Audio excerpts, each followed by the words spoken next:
Hi friends, welcome to Thiraithamizhan reviews. இன்னைக்கு வீடியோவில் எந்த மூவியை பற்றி பார்க்க போகிறோன்னா, ரீசெண்டாக தேட்டரில் ரிலீஸ் ஆன வடம் படத்தை பற்றி தான் இன்னைக்கு மூவி ரிவ்யூவில் பார்க்க போகிறோம். இந்த படத்தில் விமல், முனிஷ்காந்த், நடராஜன், பாலசரவணன் மற்றும் பல நடிச்சிருக்காங்க. வாங்க படத்துக்குள்ளே போகலாம். இந்த படத்தோட ஸ்டார்டிங்லேயே ஹீரோவை காட்டுவாங்க. ஹீரோ வந்துட்டு யாரையோ கொலை பண்ணிட்டு கோர்ட்லேருந்து பெயிலில் வெளியே வர மாதிரி தான் நமக்கு காட்டுவாங்க. அப்படி வரும்போது யாரோ 4-5 பேர் கொல்ற மாதிரி காட்டுவாங்க. அவங்க கிட்ட தப்பிச்சு வீட்டுக்கு வருவார். வீட்டுக்கு வந்தோடனே இதை பற்றி எல்லாம் பேசுவாங்க. ஆனால் அவருக்கு ஏதோ பழைய ஞாபகங்கள் வர மாதிரி பிளாஷ்பேக்ல ஏதோ நடந்த மாதிரிலாம் நமக்கு காட்டுவாங்க. ஆனா அதை பத்தி எதுவும் பேச மாட்டாங்க. அதுக்கப்புறம் ஹீரோயினை காட்டுறாங்க. ஹீரோயின் வந்துட்டு ஒரு மாடு வச்சிருக்காங்க. அந்த மாட்டுக்கு ட்ரைனிங் கொடுக்கணுன்றதுக்கோசரம் ஹீரோ பின்னாடியே சுத்திட்டு இருக்காங்க. ஆனா ஹீரோ என்ன நினைச்சிடறாருன்னா, இந்த பொண்ணு நம்ம பின்னாடியே சுத்துது, நம்ம லவ்க்கு இது பண்ணுதோ அப்படின்ற மாதிரி நினைச்சு இந்த பொண்ணு மிரட்டி விட்டுறாரு. ஆனா அந்த பொண்ணு வந்து இவர் ஏற்கனவே ஒரு மாடு வச்சிருக்காரு. அந்த மாட்டை ட்ரைனிங் பண்ற வீடியோஸ் எல்லாம் இவங்க பார்த்து சரி நம்ம மாட்டியே பழக்கி விடுவாங்க அப்படிங்கிறதுக்கோசரம் அந்த பொண்ணு பின்னாடியே சுத்தும். இது தெரியாம ஹீரோ அப்படி பேசிடுவாரு. அதுக்கப்புறம் ஹீரோவாவே வாலண்டியரா போய் ஹீரோன்கிட்ட உன் மாட்டை நான் பழக்கி விடுறேன் வா அப்படின்ற மாதிரி கூட்டிட்டு வருவாரு. அதுக்கப்புறம் கூட்டிட்டு வந்து ட்ரைனிங் பண்ணி அந்த மாட்டை பக்காவா ரெடி பண்ணுவாரு. ரெடி பண்ணிட்டு ஒரு நாள் ஹீரோயின் என்ன பண்ணுவாங்கன்னா, போன் பண்ணி இந்த இடத்துக்கு வா அப்படிங்கிற மாதிரி கூப்பிடுவாங்க.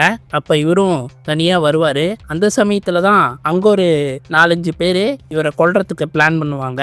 ஏன் அப்படி பிளான் பண்றாங்கன்னா, உங்க அப்பா வந்து ஒரு சோசியல் ஆக்டிவிஸ்ட் மாதிரி ஊர்ல எந்த தப்பு நடந்தாலும் தட்டி கேட்கக்கூடிய ஒரு ஆளு. அந்த மாதிரி தான் இவர் அப்பாவோட பகையினால பையனை கொல்ல வந்திருக்காங்க.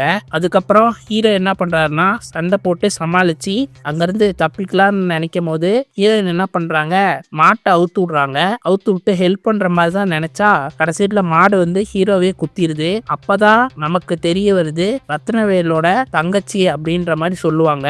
அது யாருன்னு பார்த்தா, இந்த படத்தோட ஸ்டார்டிங்ல ஹீரோ யாரையோ கொன்னுட்டாங்க அப்படிங்கிற மாதிரி சொல்றாங்கல்ல, அவங்களோட தங்கச்சி தான் ஹீரோயின். இவங்க பழி வாங்கறதுக்கு தான் கூடவே சுத்திட்டு இருந்திருக்காங்க. மாட்டை ட்ரைனிங் பண்ணு அந்த மாதிரிலாம். இப்போ ஹீரோவை குத்தி காட்சி போடுறாங்க.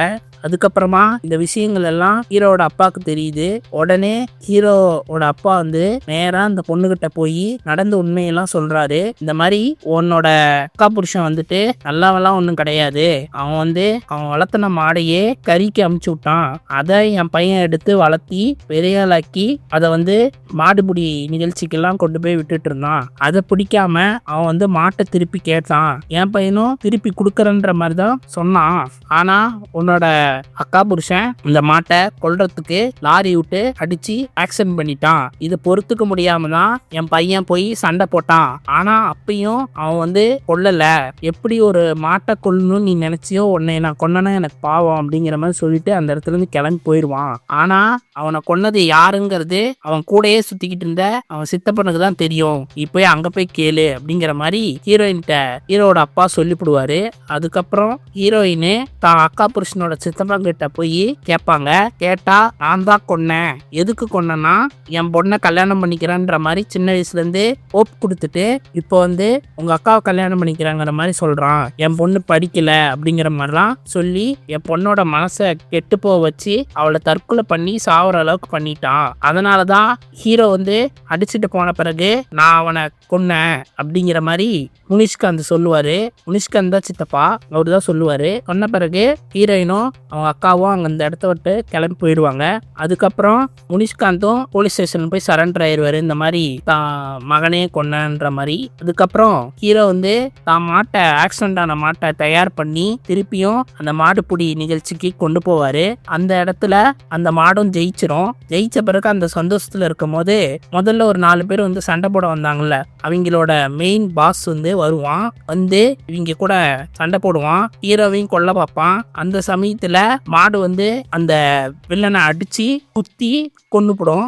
யாரா அதுன்னு திருப்பி பார்த்தா ஹீரோட மாடு இருக்காது, ஹீரோயினோட மாடு தான் குத்தி கொண்டிருக்கும். இது தெரிஞ்ச உடனே ஹீரோவால கொஞ்சம் மனசை தேத்திக்க முடியாம கஷ்டப்பட்டுட்டு இருப்பாரு. அதுக்கப்புறம் பெற்றவங்க எல்லாருமே ஒத்துக்குவாங்க. ஒத்துக்கிட்ட பிறகு ஹீரோயினை ஏத்துக்குவாரு. அதுக்கப்புறம் அந்த மாடு ரெண்டுமே ஒட்டுக்கா சேர்ந்துரும். அதோடய இந்த படத்தை முடிச்சிருவாங்க. மொத்தத்துல இந்த படம் எப்படி இருக்குன்னா, ஒரு ஆவரேஜ் வாட்ச் தான். மாடுபிடி நிகழ்ச்சிகள் எல்லாம் கொஞ்சம் அங்கங்க வரதுனால கொஞ்சம் சுவாரஸ்யமா இருக்கு. ஒரு சில ட்விஸ்டுகள் இருந்தாலும் படம் ஆவரேஜ் தான். விமலோட நடிப்பு, ஹீரோயினோட நடிப்பு முனிஷ்காந்தோட நடிப்புலாம் நல்லா இருக்கு. பிடிச்சவங்க தியேட்டர்ல போய் செக் பண்ணி பாருங்க, சப்போர்ட் பண்ணுங்க. இந்த வீடியோ பிடிச்சிருந்தா லைக் பண்ணுங்க, ஷேர் பண்ணுங்க, கமெண்ட் பண்ணுங்க, மறக்காம சப்ஸ்கிரைப் பண்ணுங்க, பக்கத்துல இருக்க பெல் பட்டனை அமைக்கிருங்க. இன்னொரு வீடியோல சந்திப்போம். தேங்க்யூ.